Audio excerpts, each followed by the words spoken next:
Brought to you by GTA. We start with you. Kari Dydasco and her husband Jason were one of the hundreds on island that decided to take the Johnson & Johnson vaccine.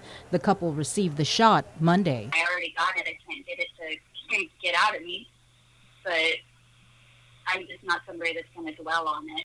The FDA and CDC recommended the pause after 6 women between the ages of 18 and 48 developed blood clots after receiving the one-and-done dose. Their symptoms began 1 to 2 weeks ago after they got the shot.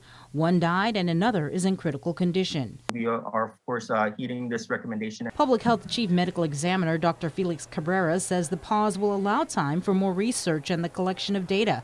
He doesn't expect the delay to last more than a few days. We're seeing a correlation, but it's not necessarily a causation, as in the vaccine doesn't necessarily mean that it's caused the clot, but we're seeing the correlation. You need more data, you need better information to definitively say that, oh yeah, it's caused, there's a high likelihood that it's caused by it. It was last month when Guam received its first shipment of the J&J vaccine. It was prioritized for use on the homeless, homebound, senior citizens, and inmates.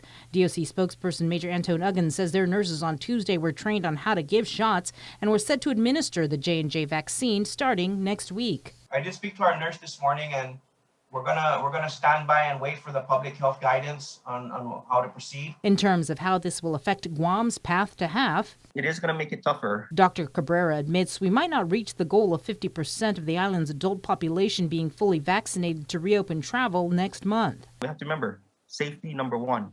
And is it the end of the world that we don't get 50% by May 1st? No. A total of 246 island residents have already been inoculated with the Johnson & Johnson vaccine, although all 50 states, including Guam, have temporarily suspended the use of J&J.